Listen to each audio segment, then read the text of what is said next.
Hi. So, in my work as a relationship coach, I received a question recently that I think the response might be helpful for you and for others as well. And the question was whether your attachment style can influence relationships that aren't romantic. And the short answer is yes, because your attachment style is the blueprint for how you relate, it influences all of the relationships in your life. This includes your relationship to yourself, the relationship that you have with friends, the relationship that you have with family members, and the relationship that you have with coworkers as well. Now, the thing is that it's going to impact each of those relationships and each individual relationship differently because you're going to have a different level of closeness and vulnerability with each individual relationship. So, different triggers, different patterns are going to be showing up. And the reason for that is because the closer you are to someone, the more likely they're going to be activating your attachment wounds because the people that you're closer with, you're going to have a stronger attachment with. Which is why, if you have an insecure attachment style, it becomes a lot more evident with your romantic partner because you oftentimes have a higher level of closeness and connection with your romantic partner.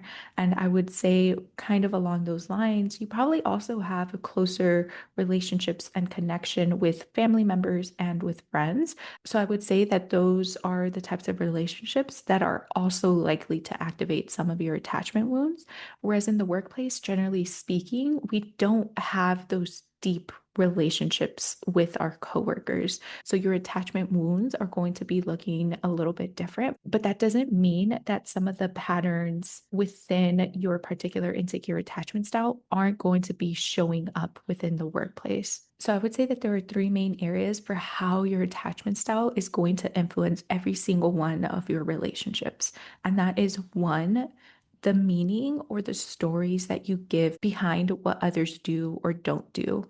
So, for instance, if a friend didn't invite you to a particular hangout or a particular party, or if a coworker didn't add you to the invite of a particular meeting, what is the meaning that you apply to those scenarios? And once you start looking at those stories, that's where you can start understanding some of those patterns behind your stories because you might find that some common things show up, like you thinking that you weren't important enough, that you weren't good enough, that you weren't worthy enough to be invited. And that's going to show up again, whether it's in your romantic relationship, within your friendships, or with your coworkers. Another big area that your attachment style is going to influence across your relationships is going to be your relationship with conflict. Someone with a secure attachment style is going to be comfortable with conflict. They're going to be able to bring up things. They're going to be able to talk through issues to find a resolution, and they're going to be able to have accountability if something that they did hurt someone else.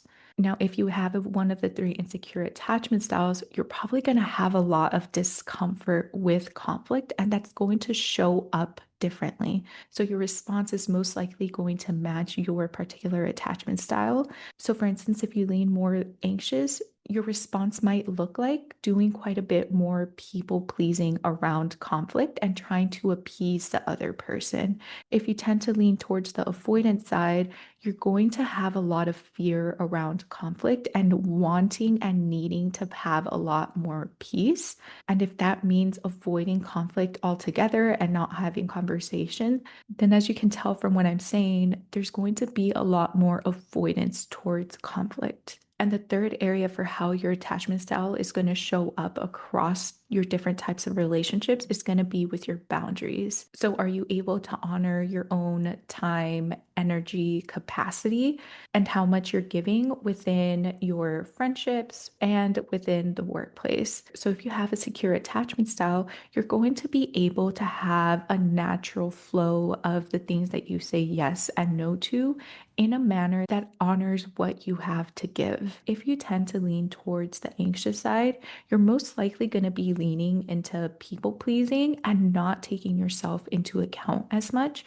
And if you tend to lean towards the avoidance side, you might tend to have some really hard boundaries with certain items, but you actually might also have really poor boundaries with some of the smaller things that you don't recognize where a smaller boundary would be helpful. So, those are some of the ways that your attachment style can influence and show up within relationships that aren't just romantic, and why attachment theory is so powerful because it can really help you understand how you might be showing up and how you can show up better within your relationships. Because ultimately, our life is made up of relationships. So, why not learn how to relate to others better and in a healthier manner? So, I'll leave you with that. And if you do have any questions, I would love to hear them. Feel free to share them using the anonymous texting link in the show notes. And if it's something that I could speak to, then I might make a podcast episode about it. Okay, that's it for this Seeds to Sprout mini episode.